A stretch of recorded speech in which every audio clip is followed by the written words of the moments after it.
Voices Beyond Pages. This is The Fall of Gondolin by J.R.R. Tolkien.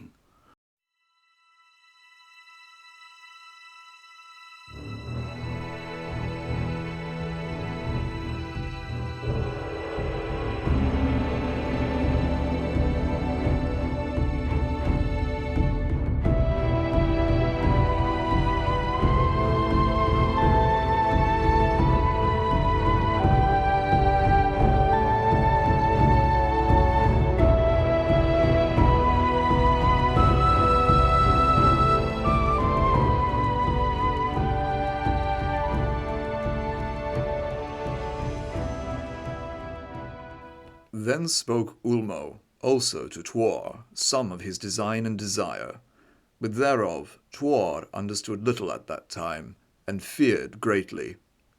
Then Ulmo was wrapped in a mist, as it were of sea air in those inland places, and Tuor, with that music in his ears, would fain return to the regions of the great sea. Yet remembering his bidding turned, and went inland along the river, and so fared till day. Yet he that has heard the conches of Ulmo hears them call him till death, and so did Tuor find. When day came, he was weary, and slept till it was nigh dusk again, and the Noldor came to him, and guided him. So fared he many days by dusk and dark, and slept by day, and because of this, it came afterwards that he remembered not over well the paths that he traversed in those times. Now Tuor and his guides held on untiring, and the land became one of rolling hills, and the river wound about their feet, and there were many dales of exceeding pleasantness. But here the Noldor became ill at ease. "These," said they, "are the confines of those regions which Melko infesteth with his goblins, the people of hate. Far to the north, yet alas, not far enough, would they were 10,000 leagues, lie the mountains of iron, where sits the power and terror of Melko, whose thralls we are. Indeed, in this guiding of thee we do in secret from him, and did he know all our purposes, the torment of the Balrogs would be ours." Falling then into such fear, the Noldor soon after left him, and he fared alone amid the hills, and their going proved ill afterwards, for Melko has many eyes, it is said, and while Tuor fared with the gnomes, they took him twilight ways and by many secret tunnels through the hills. But now he became lost, and climbed often to the tops of knolls and hills, scanning the lands about. Yet he might not see any signs of any dwelling of folk, and indeed the city of the Gondolin was not found with ease, seeing that Melko and his spies had not even yet discovered it. It is said, nonetheless, that at this time those spies got wind thus that the strange foot of man had been set in those lands, and that for that Melko doubled his craft and watchfulness. Now, when the gnomes, out of fear, deserted Tuor, one Voronwe, or Bronweg, followed afar off despite his fear, when chiding availed not to enhearten the others. Now Tuor had fallen into a great weariness, and was sitting beside the rushing stream, and the sea longing was about his heart, and he was minded once more to follow this river back to the wide waters and the roaring waves. But this Voronwe, the faithful, came up with him again, and standing by his ear said, "O Tuor, think not that but thou shalt again one day see thy desire. Arise now and behold. I will not leave thee. I am not of the road learned of the Noldor, being a craftsman and maker of things made by hand of wood and of metal, and I join not the band of escort till late.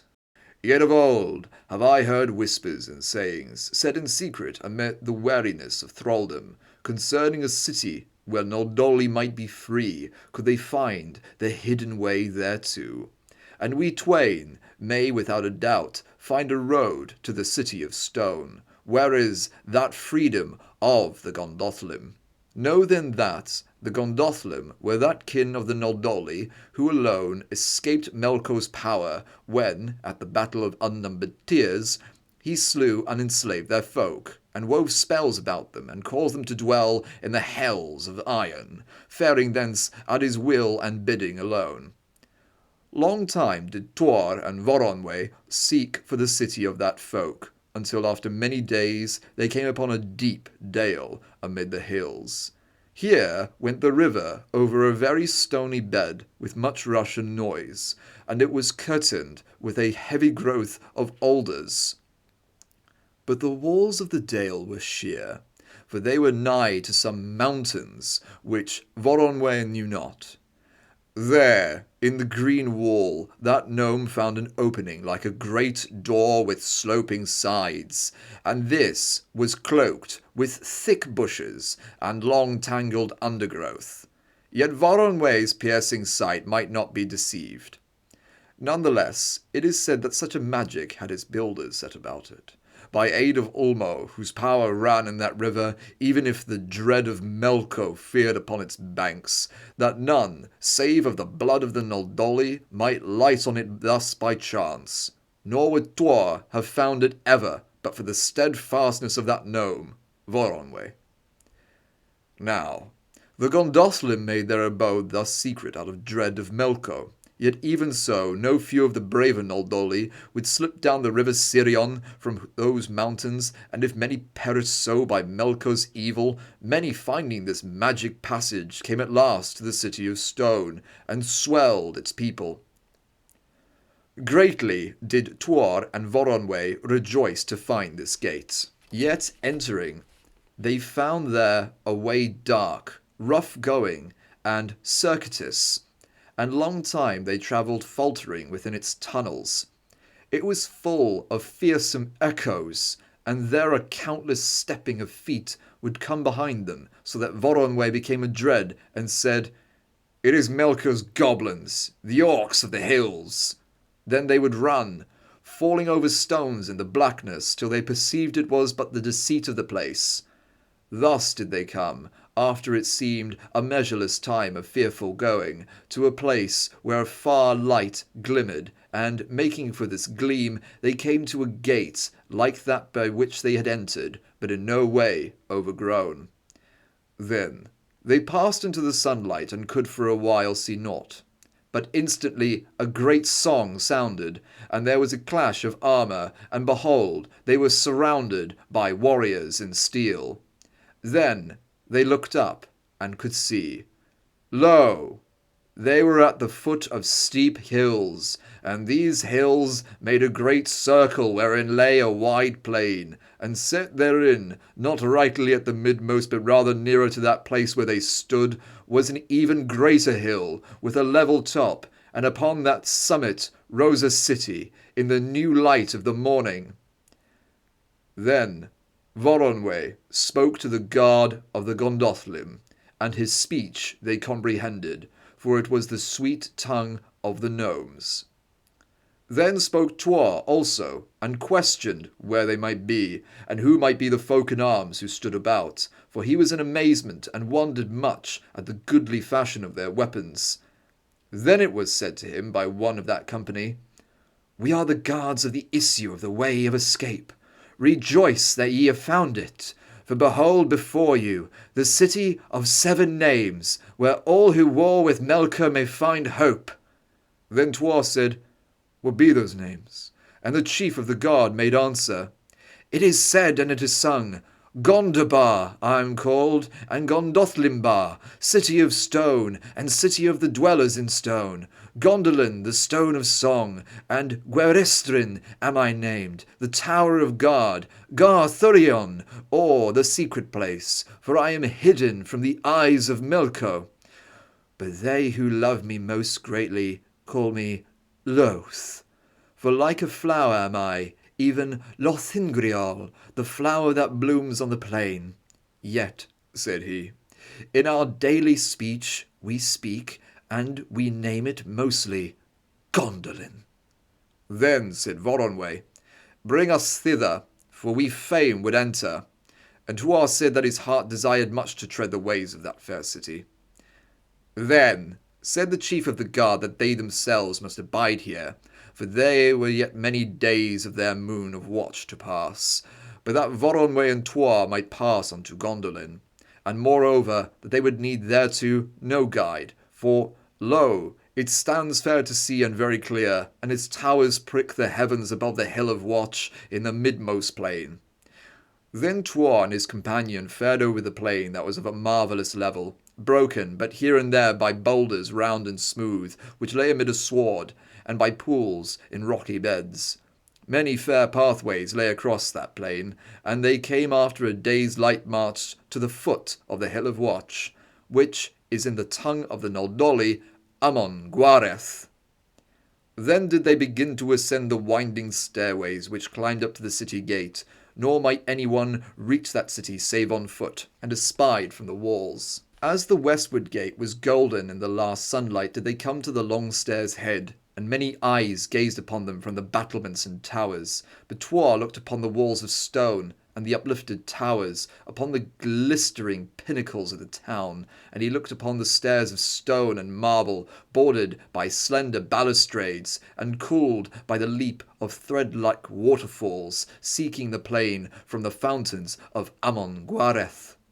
And he fared as one in some dream of the gods, for he deemed not such things were seen by men in the visions of their sleep. So great was his amaze at the glory of Gondolin. Even so came they to the gates, Tuor in wonder, and Voronwe in great joy, that daring much he had brought both Tuor hither in the will of Ulmo, and had himself thrown off the yoke of Melko forever. Though he hated him no wise less, no longer did he dread that evil one with a binding terror, and of a sooth that spell which Melko held over the Noldor was one of bottomless dread, so that he seemed ever nigh them, even were they far from the hells of iron, and their hearts quaked, and they fled not even when they could, and to this Melko trusted often. Now is there a sally from the gates of Gondolin, and a throng comes about those twain in wonder, rejoicing that yet another of the Noldor has fled hither from Melko, and marvelling at the stature and the great limbs of Tuor, his heavy spear barbed with fishbone, and his great harp. Rugged was his aspect, and his locks were unkempt, and he was clad in the skins of bears. It is written that in those days the fathers of the fathers of men were of less stature than men now are, and the children of elfiness of greater growth. Yet was Tuor taller than any that stood there. Indeed, the Gondolin were not bent of back, as some of their unhappy kin became, labouring without rest at delving and hammering for Melko. But small were they, and slender, and very lithe. They were of swift foot, and surpassing fair, sweet and sad were their mouths, and their eyes had ever a joy within quivering to tears, for in those times the gnomes were exiles at heart, haunted with a desire for their ancient homes that faded not. But fate and unconquerable eagerness after knowledge had driven them into far places, and now were they hemmed by Melko, and must make their abiding as fair as they might by labour and by love. How it came ever that among men the Noldor have been confused with the orcs who are Melko's goblins, I know not. Unless it be that certain of the Noldor were twisted to the evil of Melko, and mingled among these orcs, for all that race were bred by Melko of the subterranean heats and slime. Their hearts were of granite, and their bodies deformed, foul their faces which smiled not, but their laugh that of the clash of metal, and to nothing were they more fain than to aid in the basest of the purposes of Melko. The greatest hatred was between them and the Noldor, who named them Glomhorth, or folk of dreadful hate. Behold, the armed guardians of the gate pressed back the thronging folk that gathered about the wanderers, and one among them spoke, saying, This is a city of watch and ward, Gondolin on Amon Gwareth, where all may be free, who are of true heart. But none may be free to enter unknown. Tell me then your names. But Voronwe named himself Bronweg of the gnomes, come hither by the will of Ulmo as guide to this son of men. And Tuor said, I am Tuor, son of Peleg, son of Indor, of the house of the Swan, of the sons of men of the north, who live far hence, and I fare hither by the will of Ulmo of the outer oceans. Then all who listened grew silent, and his deep, rolling voice held them in amaze, for their own voices were fair as the splash of fountains. Then a saying rose among them, Lead him before the king. Then did the throng return within the gates, and the wanderers with them, and Tuor saw they were of iron, and of great height and strength.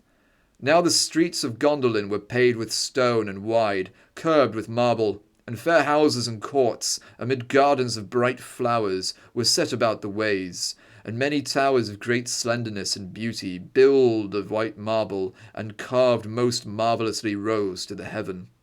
Squares there were, lit with fountains, and the home of birds that sang amid the branches of their aged trees. But of all these, the greatest was that place where stood the king's palace, and the tower thereof was the loftiest in the city, and the fountains that played before the doors shot 20 fathoms and 7 in the air, and fell in a singing rain of crystal.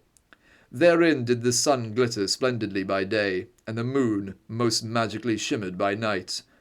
The birds that dwelt there were of the whiteness of snow, and their voices sweeter than a lullaby of music. On either side of the doors of the palace were 2 trees, one that bore blossom of gold, and the other of silver. Nor did they ever fade, for they were shoots of old from the glorious trees of Valinor that lit those places before Melko and the Gloom-weaver on Goliant withered them. Those trees the Gondolin named Glingol and Bansil. Then Turgon, king of Gondolin, robed in white, with a belt of gold, and a coronet of garnets was upon his head, stood before his doors and spoke from the head of the white stairs that led thereto. Welcome, O man of the land of shadows! Lo, thy coming was set in our books of wisdom, and it has been written that there would come to pass many great things in the homes of the Gondolin, whenso thou farest hither. Then spoke Tuor, and Ulmo set power in his heart, and majesty in his voice. Behold, O father of the city of stone, I am bidden by him who maketh deep music in the abyss, and who knoweth the mind of elves and men, to say unto thee that these days of release draw nigh. There have come to the ears of Ulmo whispers of your dwelling, and your hail of vigilance against the evil of Melko, and he is glad. But his heart is wroth, and the hearts of the Valar are angered who sit in the mountains of Valinor, and look upon the world from the peak of Tanaquetil, seeing the sorrow of the thraldom of the Noldoli, and the wanderings of men, for Melko wringeth them in the land of shadows, beyond the hills of iron. Therefore have I been brought by a secret way, to bid you number your hosts, and prepare for war, for the time is ripe. Then spake Turgon, That I will not do, though it be the words of Ulmo, and all the Valar. I will not adventure this, my people, against the great terror of the orcs, nor imperil my city against the fires of Melko. Then spake Tuor, Nay, if thou dost not now dare greatly, then will the orcs dwell forever, and possess in the end most of the mountains of the earth, and cease not to trouble both elves and men, even though by other means the Valar contrive hereafter to release the Noldoli. If thou trust now to the Valar, though terrible the encounter, then shall the orcs fall, and Melko's power be diminished to a little thing. But Turgon said that he was king of Gondolin, and no will should force him against his counsel to imperil the dear labour of long ages gone. But Tuor said, for thus was he bidden by Ulmo, who had feared the reluctance of Turgon, that I am bidden to see that men of the Gondolin repair swiftly, and secretly down the river Sirion to the sea, and there build them boats, and go seek back to Valinor. Lo, the paths thereto are forgotten, and the highways faded from the world, and the seas and mountains are about it. Yet still dwell there elves on the hill of Tuor, and the gods sit in Valinor. Though their mirth is minished for sorrow and fear of Melko, and they hide their land and weave about it inaccessible magic, that no evil come to its shores. Yet still might thy messengers win there, and turn their hearts that they rise in wrath, and smite Melko, and destroy the hells of iron that he has wrought beneath the mountains of darkness.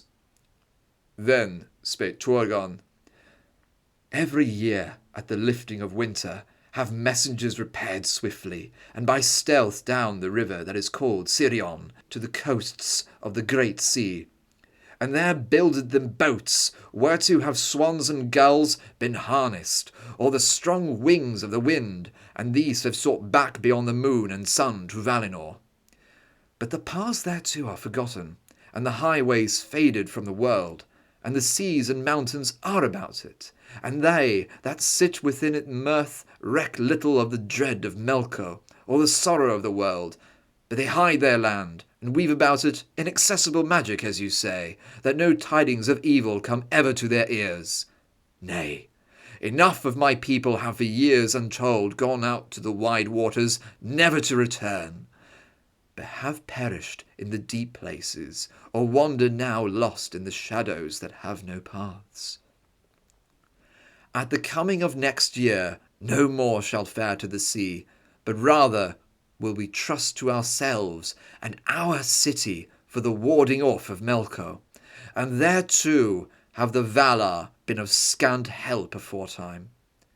Then Tuor's heart was heavy, and Voronwe wept openly. And Tuor sat by the great fountain of the king, and its splashing recalled the music of the waves, and his soul was troubled by the conches of Ulmo, and he would return down the waters of Sirion to the sea. But Turgon, who knew that Tuor, mortal as he was, had the favour of the Valar, marking his stout glance and the power of his voice, sent to him, and bade him dwell in Gondolin, and be in his favour, and abide even in the royal halls if he would desire. Then Tuor, for he was wary, and that place was fair, said, Yea, and hence cometh the abiding of Tuor in Gondolin. Of all Tuor's deeds among the Gondolin the tales tell not, but it is said that many a time would he have stolen thence, growing weary of the concourses of folk, and thinking of empty forest and fell, or hearing afar the sea music of Ulmo, had his heart not been filled with love for a woman of the Gondolin, and who was a daughter of the king. Now, Tuor learnt many things in those realms, taught by Voronwe, whom he loved, and who loved him exceeding greatly in return. Or else was he instructed by the skilled men of the city, and the wise men of the king. Wherefore he became a man far mightier than aforetime, and wisdom was in his counsel, and many things became clear to him that were unclear before, and many things known that are still unknown to mortal men. There he heard concerning that city of Gondolin, and how unstaying labour through ages of years had not sufficed to its building, and adornment whereat folk travailed yet. Of the delving of that hidden tunnel he heard, which the folk named the Way of Escape, and how there had been divided counsels in that matter. Yet pity for the enthralled Noldor had prevailed in the end to its making. Of the guard without ceasing he was told, that was held there in arms, and likewise at certain low places in the encircling mountains, and how watchers dwelt ever vigilant on the highest peaks of that range, beside builded beacons ready for the fire. For never did that folk cease to look on for an onslaught of the orcs, did their stronghold become known. Now, however, was the guard of the hills maintained rather by custom than necessity, for the Gondolin had long ago with unimagined toil levelled and cleared and delved all that plain about Amon Gwareth, so that scarce no more bird or beast or snake could approach, but was espied from many leagues off. For among the Gondolin were many whose eyes were keener than the very hawks of Manwe Sulimo, lord of gods and elves, who dwells upon Taniquetil. and for this reason did they call that vale Tumladen, or the Valley of Smoothness. Now this great work was finished to their mind, and folk were the busier about the quarrying of metals, and the forging of all manner of swords and axes, spears and bills, and the fashioning of coats of mail, burnies and hauberks, greaves and vambraces, helms and shields. Now it was said to Tuor that already the whole folk of Gondolin shooting with bows, without stay day or night, might not expend their hoarded arrows in many years, and that yearly their fear of the orcs grew the less for this. There learnt Tuor of building with stone, of masonry, and the hewing of rock and marble, crafts of weaving and spinning, broidery and painting did he fathom, and cunning in metals. Musics most delicate he there heard, and in these were they who dwelt in the southern city the most deeply skilled, for there played a profusion of murmuring founts and springs.